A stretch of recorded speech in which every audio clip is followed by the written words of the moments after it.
The trainer had no idea he was about to make the biggest mistake of his career. He grabbed the old gym bag off the bench before Marcus could even set it down.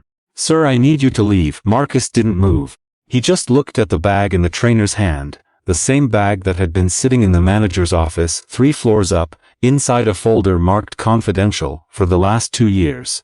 Nobody in the building knew that folder existed. Nobody knew what it said. "You've been standing by the entrance for 10 minutes, the trainer said, staring. "Not working out. Members are getting uncomfortable." Marcus had been standing there because his knees hurt, because he'd worked a double shift the night before and hadn't slept more than 4 hours in 3 days. He said none of that. "I was catching my breath," he said quietly.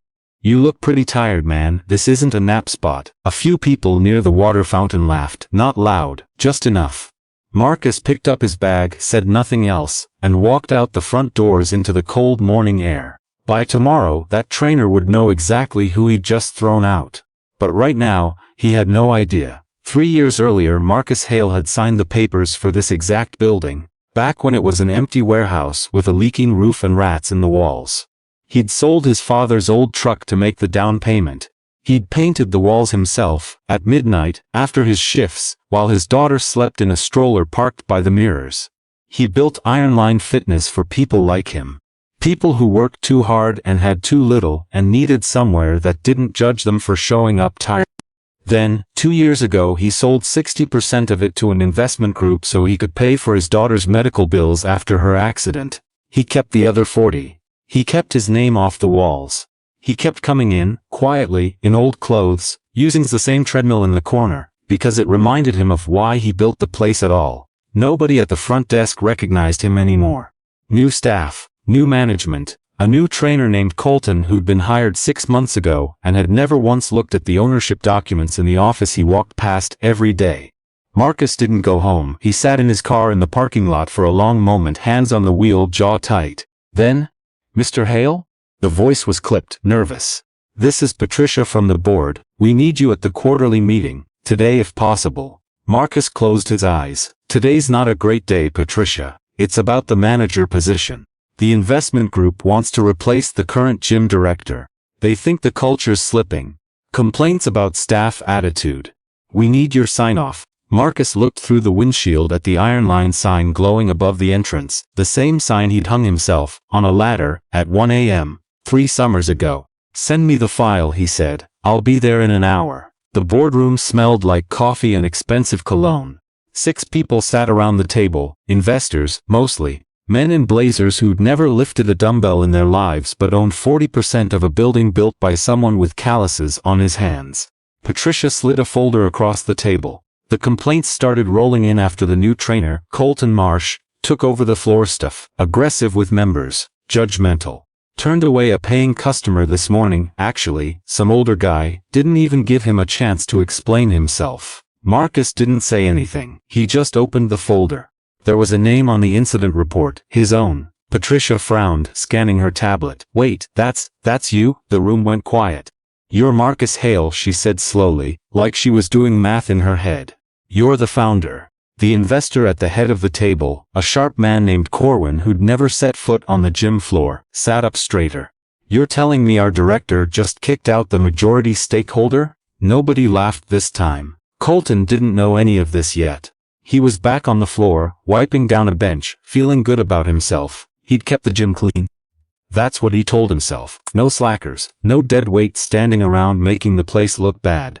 His manager called him into the office at 4 p.m. "Sit down, Colton." "What's up?" The manager, a tired-looking woman named Renee, slid her laptop around so he could see the screen. A photo. The same tired man from that morning, except now he was standing next to Corwin on the board, shaking hands, in a framed photo from the gym's grand opening 3 years ago. Colton's stomach dropped. That's Marcus Hale," Renee said. "He owns 40% of this building. He built it. And this morning you told him he wasn't welcome in it." Colton's mouth opened. Nothing came out. Marcus drove home that evening the same way he always did. Windows cracked, radio low, thinking about his daughter's homework and whether they had enough milk for the morning.